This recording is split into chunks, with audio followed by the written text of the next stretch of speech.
Sir ಒಂದು ಕುತೂಹಲ ಅಂದ್ರೆ ನೀವೀಗ ಕಳೆದ ಒಂದು ತಿಂಗಳಿಂದ ಈ ಬೆಳವಣಿಗೆಗಳಾಗ್ತಾ ಇದೆ ದರ್ಶನ್ ಅವ್ರದ್ದು. ಈ ಕಡೆ ಮತ್ತೊಂದು ಕಡೆ ಹೆಂಗಿದೆ ಬಿಸ್ನೆಸ್ ಅಂತ ಅಂದ್ರೆ ಸಿನಿಮಾ ವಿತರಣೆ ಆಗಿರ್ಬೋದು, ಈ ಥಿಯೇಟರ್ ಹಂಚಿಕೆ ಆಗಿರ್ಬೋದು, ಸಿನಿಮಾ ರಿಲೀಸ್ ಮಾಡೋದಕ್ಕೆ ಮುಂದೆ ಆಗ್ತಾ ಇದಾರೆ ಇಂಡಸ್ಟ್ರಿ. ನಿಮ್ಗೆ ಗೊತ್ತಿರುತ್ತೆ, ಯಾಕಂದ್ರೆ ನೀವು ರೆಗ್ಯುಲರ್ ಆಗಿ ಈ ಇಂಡಸ್ಟ್ರಿಲಿ ಇರೋವಂಥವ್ರು. ಹೇಗಿದೆ ಒಂದು ತಿಂಗಳಿಂದ ವಾತಾವರಣ? ವಾತಾವರಣ ಸರ್, ಸಿನಿಮಾ ಬೇರೆ, ಅವ್ರ ವೈಯಕ್ತಿಕ ಜೀವನ ಬೇರೆ. ಆ ಕಲಾವಿದರಾಗಿ ಇಲ್ಲಿ ಕೆಲಸ ಮಾಡ್ತಾರೆ ಅಷ್ಟೇ. ಅವ್ರ ಪರ್ಸನಲ್ ಜೀವನ ಬೇರೆ. ಎಲ್ಲರೂ ತೆರೆ ಹಿಂದೆ ಬೇರೆ ಥರ ಇರುತ್ತೆ, ತೆರೆ ಒಳಗಡೆ ಬೇರೆ ಥರ ಇರುತ್ತೆ. ಅವ್ರಿಗೆ ನಮಗೆ ಗೊತ್ತಿರೋದು ಅವರೊಬ್ಬ ಆರ್ಟಿಸ್ಟ್ ಅಷ್ಟೇ. ಅವ್ರನ್ನ ಕನ್ನಡದಲ್ಲಿ ಮೂಲೆಗೂ ಜನ ನೋಡ್ತಾರೆ. ಮಾಸ್ ಆಡಿಯನ್ಸ್ ಫಾಲೋವರ್ಸ್ ಇದ್ದಾರೆ, ಹುಡುಗರೆಲ್ಲ ಫಾಲೋವರ್ಸ್ ಇದ್ದಾರೆ, ಅಷ್ಟು ಮಾತ್ರ ಹೇಳ್ಬೋದು ಅಷ್ಟೇ.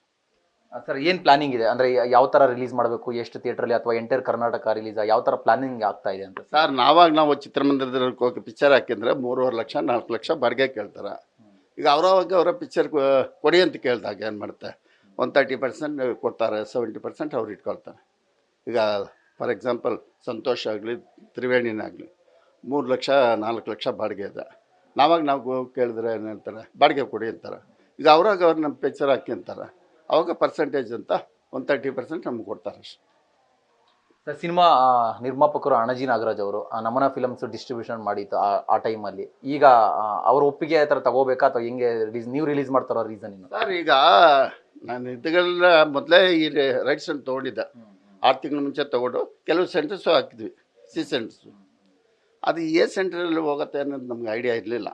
ಈಗ ಚಿತ್ರಮಂದಿರದ ಮಾಲೀಕರೇ ನಮ್ಮ ಹತ್ರ ರಿಕ್ವೆಸ್ಟ್ ಮಾಡ್ಕೊಂಡಾಗ, ದಾವಣಗೆರೆ ಆಗಲಿ, ಮೈಸೂರು ಆಗಲಿ, ಮಂಡ್ಯ ಆಗಲಿ, ಅವರೇ ಪಿಕ್ಚರ್ ಹಾಕಪ್ಪ ಹೋಗುತ್ತೆ, ಬಂದಿದ್ರಲ್ಲಿ ಏನೋ ಹಂಚ್ಕೊಳ್ಳೋಣ ಅನ್ನೋದಕ್ಕೆ ಮಾಡ್ತಾಯಿದ್ವಿ ಅಷ್ಟೇ.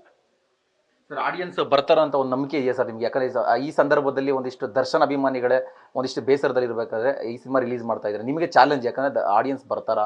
ಯಾಕಂದ್ರೆ ನೀವು ಒಂದಿಷ್ಟು ಬಂಡವಾಳ ಹಾಕಿ ಸಿನಿಮಾನ ರಿಲೀಸ್ ಮಾಡ್ತಾ ಇರ್ತೀರಾ. ಸರ್ ಕನ್ನಡ ಪ್ರೇಕ್ಷಕರು ಯಾವುದನ್ನು ಬಿಟ್ಕೊಡೋದಿಲ್ಲ, ಒಳ್ಳೆಯದನ್ನು ಬಿಟ್ಕೊಡೋದಿಲ್ಲ.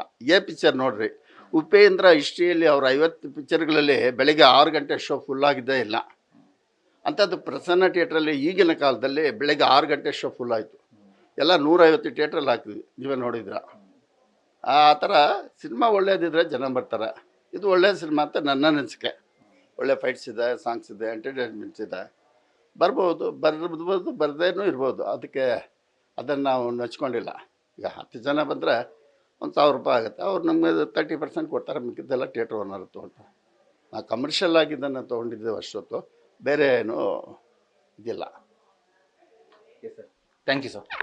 ಎಸ್, ಇದಿಷ್ಟು ವಿತರಕರಾಗಿರುವಂತಹ ಶಂಕರ್ ಅವರ ಮಾತು. ಅಂದರೆ ಕಮರ್ಷಿಯಲ್ ಉದ್ದೇಶದಿಂದ ಸಿನಿಮಾನ ರಿಲೀಸ್ ಮಾಡ್ತಾ ಇದ್ದೀನಿ. ಸೊ ನೋಡೋಣ, ಸಿನಿಮಾ ನೋಡೋದು ಬಿಡೋದು ಕನ್ನಡ ಪ್ರೇಕ್ಷಕರಿಗೆ ಬಿಟ್ಟಿದ್ದು. ಕನ್ನಡ ಪ್ರೇಕ್ಷಕರು ಖಂಡಿತ ಈ ಸಿನಿಮಾ ನೋಡ್ತೀರಂತ ಒಂದು ಆತ್ಮವಿಶ್ವಾಸನ ಕೂಡ ಅವರು ವ್ಯಕ್ತಪಡಿಸ್ತಾ ಇರೋದು. ಕ್ಯಾಮರಾ ಪರ್ಸನ್ ಪ್ರಶಾಂತ್ ಜೊತೆ Bharat Krishnappa, news first. News first ನಿರ್ಭೀತಿಯಿಂದ ನಿಮ್ಮ ಪರವಾಗಿ.